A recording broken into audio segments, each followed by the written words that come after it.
আপোনালোক সকলোৱে জানে যে বুঢ়ীদিহিং মৌজা আগতে মাৰ্ঘেৰিটা সমষ্টিৰ লগত জড়িত হৈ আছিল।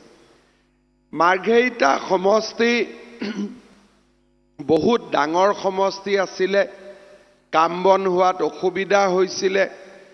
এইবাৰ মাৰ্ঘেৰিটা সমষ্টিৰ পৰা বুঢ়ীদিহিং মৌজা কাটি আনি ডিগবৈ সমষ্টিৰ লগত সংলগ্ন কৰা হৈছে। ডিগবৈ সমষ্টিত বুঢ়ীদিহিং মৌজা অহাৰ পৰা 6টা পঞ্চায়ত অহাৰ পৰা সুৰেন ফুকনে এই মৌজাটোৰ উন্নয়নৰ বাবে ব্যৱস্থা লৈ আহিছে। বহুতবাৰ ইয়ালৈকে আহিছে আৰু মোক বাৰে বাৰে কৈ আছে যে বুঢ়ীদিহিঙৰ ৰাস্তা ঘাটখিনি ভাল কৰি দিব লাগে। ইলেকশ্যনৰ পিছত মই এদিন বুঢ়ীদিহিঙত আহিম, গোটেই দিনটো সুৰেন ফুকনৰ লগত থাকিম আৰু যিমান বেয়া ৰাস্তা আপোনালোকে দেখুৱাব গোটেইকেইটা ৰাস্তা আমি ভাল কৰি দিম, হ'ব? গতিকে আপোনালোকে এই কথাখিনি লৈ একদম চিন্তা নকৰিব। দ্বিতীয়তে, ডিগবৈ পেঙেৰি বৰডুমচা বৰহুলুঙৰ অসমমালা ৰাস্তাত ইতিমধ্যে বহুতে মাটি টকা পাইছে, কিছু পৰিয়ালে মাটি টকা পোৱা নাই। সেইখিনিও মই ডিচিক কৈ দিম যাতে সোনকালে সকলো মানুহে টকা পইচা পাই যায়, তাৰো ব্যৱস্থা আমি হাতত ল'ম। আপোনালোকে একেবাৰে চিন্তা কৰিব নালাগে। এতিয়া মই আহোঁ ইলেকশ্যনৰ কথা। আপোনালোকে জানে যে অহা 19 তাৰিখে আমাৰ ডিব্ৰুগড় লোকসভাত নিৰ্বাচন অনুষ্ঠিত হ'ব। ভাৰতীয় জনতা পাৰ্টিৰ হৈ আমাৰ সকলোৰে মৰমৰ আদৰৰ আৰু ভাৰত চৰকাৰৰ কেন্দ্ৰীয় মন্ত্ৰী সৰ্বানন্দ সোণোৱাল ডাঙৰীয়াই প্ৰতিদ্বন্দ্বিতা কৰিছে।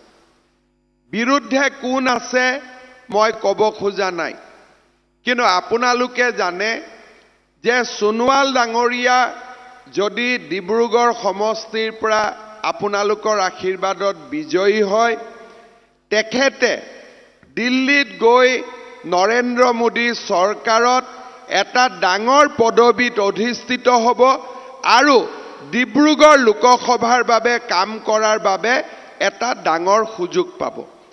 সৰ্বানন্দ সোণোৱাল ডাঙৰীয়াই দিল্লীত মোক সহায় কৰিব আৰু মই দিছপুৰৰ পৰা আপোনালোকক সহায় কৰিম। দিল্লী আৰু দিছপুৰৰ ডাবল ইঞ্জিন চৰকাৰে লগ লাগি ডিব্ৰুগড়ৰ বাবে, ডিগবৈৰ বাবে, বুঢ়ীদিহিঙৰ বাবে কাম কৰিব। শ্ৰদ্ধাৰ ৰাইজ, যিসকলে ইয়াতে ইলেকশ্যন খেলিছে, আপোনালোকে জানে যে প্ৰধানমন্ত্ৰী মোদীয়ে হ'ব।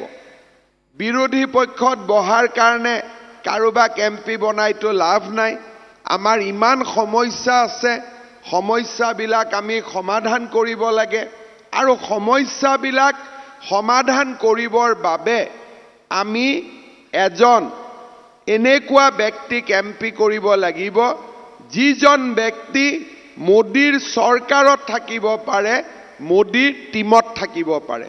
মোদীক বিৰোধিতা কৰা ব্যক্তি এজনক আমি ডিব্ৰুগড়ৰ পৰা MP কৰি দিলে আমাৰ কাৰোৱে লাভ নহ'ব আৰু তাৰ পৰা আজি আমাৰ যিটো পৰিৱেশ, সেই পৰিৱেশটো ক্ষতিগ্ৰস্ত হ'ব।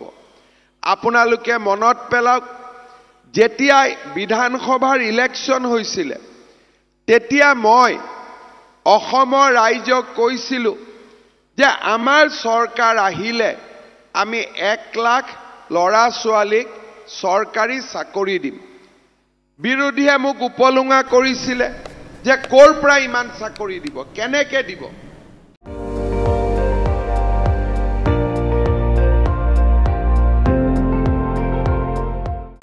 আপুনি চাই আছে ND24, সৰ্বশ্ৰেষ্ঠ নহয় সৰ্বোত্তমৰ দৌৰ।